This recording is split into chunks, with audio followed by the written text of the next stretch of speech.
Subscribe చేసుకోండి. మరిన్ని latest videos కోసం గంట సింబల్ నొక్కండి. హాయ్ ఫ్రెండ్స్, గోంగూర నిల్వ పచ్చడి ఎలా చేసుకోవాలో చూద్దామండి.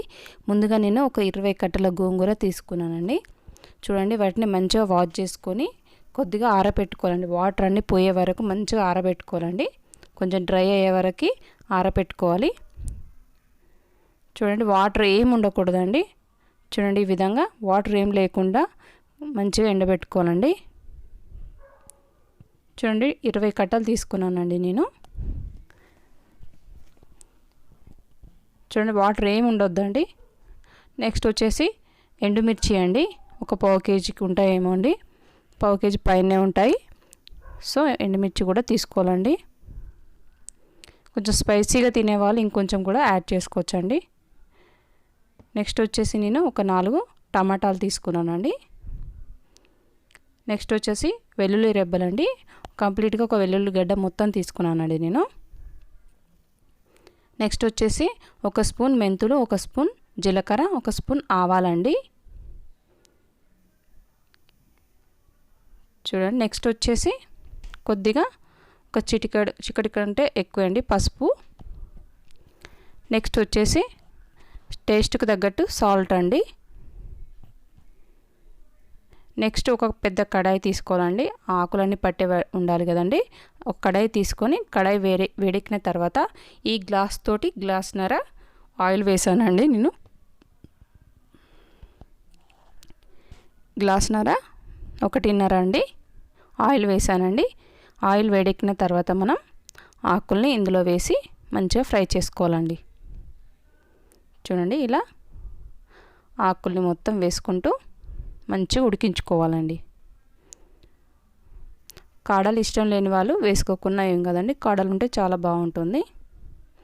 ఇలా వేసుకొని మొత్తం కలుపుకోవాలండి స్లోగా. ఇలా మొత్తం అంతా ఉడికేలాగా స్లోగా ఉడికించుకోవాలండి. మీడియం ఫ్లేమ్లో పెట్టుకొని ఉడికించుకోవాలండి. నెక్స్ట్ వచ్చేసి టమాటాలు కూడా వేసేసుకోవాలండి. ఇలా పొడుగ్గా కట్ చేసుకొని వేసేసుకోవాలి. ఇది ఉడికేలోపు మనం ఇది మూత పెట్టుకొని మంచిగా ఉడికించుకోవాలండి. ఇది ఉడికేలోపు మనం ఇంకొక ప్యాన్ తీసుకొని అందులో 1 స్పూన్ ఆయిల్ వేసుకోవాలండి. 1 స్పూన్ ఆయిల్ వేసుకొని 1 స్పూన్ వేడెక్కిన తర్వాత 1 స్పూన్ మెంతులు అండి. ఇవి 1 స్పూన్ మెంతులు, 1 స్పూన్ జీలకర్ర, 1 స్పూన్ ఆవాలు వేసి మంచిగా ఫ్రై చేసుకోవాలండి. అన్నీ ఒక్కొక్క స్పూన్ వేసుకుంటున్నానండి. చూడండి, ఈ విధంగా వేసుకొని మంచిగా వేయించుకోవాలండి. ఆవాలు 1 స్పూన్ వేసి మంచిగా ఫ్రై చేసుకోవాలండి. అది ఫ్రై అయ్యేలోపు వీటిని మధ్య మధ్యలో చెక్ చేసుకోవాలండి. అడుగంటుకుంటుందండి, ఆకు మొత్తం మాడిపోతుంది. అందుకనే మధ్య మధ్యలో ఇలా కలుపుతూ ఉండాలండి. మనకు ఆయిల్ తక్కువ అయిపోతే ఆయిల్ కూడా వేసుకోవాలండి. ఆయిల్ ఎక్కువ ఉంటే పచ్చడి బాగా ఉంటుందండి. అందుకోసమే మధ్య మధ్యలో చెక్ చేసుకోవాలి. చూడండి, ఇలా కలుపుతూ ఉండాలి. నెక్స్ట్ మనం ఇవి వేయించుకోవాలండి. వీటిని మంచిగా వేయించుకోవాలి. చూడండి, ఇలా ఫ్రై అయిన తర్వాత ఇందులో మనం ఎండుమిర్చిని యాడ్ చేసుకోవాలండి. ఇప్పుడు మీకు కారం ఎక్కువ తినాలని ఉండేవాళ్ళు కొన్ని ఎక్కువనే వేసుకోవచ్చండి, ఏం కాదు. ఇలా వేసి వీటిని మంచిగా 2 వైపులా ఫ్రై చేసుకోవాలండి ఎండుమిర్చిని. చూడండి, ఇలా సిమ్లో పెట్టుకొని వేయించుకోవాలండి, మాడిపోవద్దు. చూడండి, ఇవి మనకు వేగిపోయండి. ఇది స్టవ్ ఆఫ్ చేసుకొని పక్కన పెట్టేసుకోవాలండి, చల్లారాలి ఇది. చూడండి, నెక్స్ట్ వచ్చేసి నేను కొద్ది ఆయిల్ వేసుకుంటూ వీటిని మంచిగా ఉడికించుకుంటున్నానండి. అంటే దీనికి మొత్తం ఒక 3 గ్లాసులు, అంటే చిన్న గ్లాస్ తోటి ఒక 3 గ్లాసులు పడుతుందండి ఆయిల్.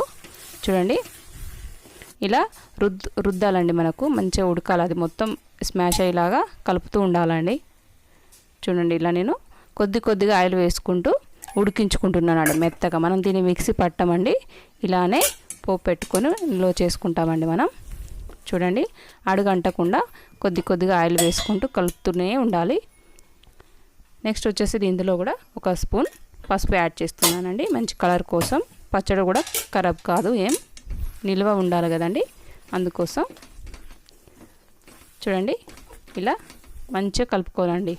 అది మొత్తం ఇట్లా స్మాష్ అయిపోలే, మొత్తం కలిసిపోవాలి. మనం పప్పు గుత్తి ఉంటుంది కదండి, దాంతో కూడా రుద్దితే మంచిగా అయిపోతుందండి. సాల్ట్ టేస్ట్ తగ్గట్టు సాల్ట్ వేసుకోవాలండి. చెక్ చేసుకుంటూ సాల్ట్ వేసుకోవాలండి, ఒకేసారి ఎక్కువ కూడా వేసుకోవద్దు. ఇలా వేసుకొని మొత్తం కలిసేలాగా కలుపుకోవాలి. చూడండి మొత్తం ఉడికిపోయినట్టే మనకు మంచి ఇలా కలుపుతూ ఉంటే తొందరగా మొత్తం కలిసిపోతుందండి. చూడండి ఇది మనకు ఉడుకుతుంటే మనం ఈలోపు మిక్సీ పట్టుకుందామండి. ఇవి చల్లారిపోయాయండి. ఎండుమిర్చి ఇవన్నీ మనం మిక్సీ పట్టి పెట్టుకుందాం. ఇవన్నీ మిక్సీ జార్లో వేసేసుకుందామండి. ఇలా మొత్తం ఇలా వేసుకొని మిక్సీ పట్టేసుకుందాం మనం. దీన్ని ఇందులో వెల్లుల్లి రెబ్బలు కూడా యాడ్ చేసుకోవాలండి మనం. కొద్దిగా సాల్ట్ కూడా వేసుకుంటే బాగుంటుందండి. కొద్దిగా ఇందులో చెక్ చేసుకుంటూ వేసుకోండి. చూడండి ఇలా కచ్చాపచ్చగా పట్టుకుంటే బాగుంటుందండి. ఇలా ఆయిల్ తేలే వరకు మనం కుక్ చేసుకోవాలండి. ఇలా ఆయిల్ తేలిన తర్వాతనే మనం ఈ పొడిని యాడ్ చేసుకోవాలండి.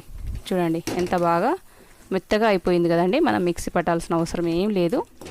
ఇలా పప్పు గుత్తితోటి కూడా ఇలా అంటే మనకి ఇలా మెత్తగా అయిపోతుందండి. ఇలా చేసుకుంటూ కలుపుకోవాలండి. ఇప్పుడు మనం మిక్సీ పట్టుకున్న కారం ఉంది కదండి, ఇందులో వేసేసుకోవాలి. ఇలా వేసుకొని దీన్ని కూడా మొత్తం కలిసేలాగా కలుపుకోవాలండి. చాలా బాగుంటుందండి, టేస్ట్ మాత్రం అదిరిపోతుంది. నెక్స్ట్ వచ్చేసి మొత్తం ఇలా కలిసేలా కలుపుకొని దీన్ని 3 to 5 minutes వరకు మంచిగా ఉడకనివ్వాలండి. కారము పులుపు అన్నీ కలిసిపోవాలి కదండి మనకి. చూడండి ఇలా ఉడికించుకోవాలండి. చూడండి మనకి మంచిగా ఉడికిపోయింది కదండి, రెడీ అయిపోయిందండి. ఇప్పుడు దీన్ని మనం పోపు పెట్టుకుందాం. ఇలా కూడా బాగుంటుందండి, కాకపోతే పోపు పెట్టుకుంటే ఇంకా బాగుంటుంది కదా. సో అందుకోసం కొంచెం ఒక 2 టేబుల్ స్పూన్ల ఆయిల్ వేసుకొని జీలకర్ర ఆవాలు వేసి పోపు పెట్టేసుకుందాం. జీలకర్ర ఆవాలు, ఒక కరివేపాకు రెమ్మ, వెల్లుల్లి రెబ్బలండి. ఇలా కచ్చాపచ్చగా దంచుకొని వేసుకుంటే చాలా బాగుంటుందండి. ఇలా వేసుకొని ఫ్రై అయిన తర్వాత అందులో కలుపుకోవడమే అండి. చూడండి మనకు వేగిపోయాయి కదండి. ఇప్పుడు దీన్ని పచ్చడిలో కలిపేసుకుందాం. చూడండి ఆయిల్ ఎంత ఎక్కువ ఉంటే అంత పచ్చడి అంత నిల్వ ఉంటుందండి, పాడవదండి. మనం ఫ్రిడ్జ్లో స్టోర్ చేసి పెట్టుకుంటే కూడా చాలా బాగుంటుంది, చాలా రోజులు నిల్వ ఉంటుంది. అంతే అండి, మన గోంగూర నిల్వ పచ్చడి రెడీ అయిందండి. మీకు నచ్చినట్లయితే తప్పకుండా ట్రై చేయండి, లైక్ చేయండి, షేర్ చేయండి.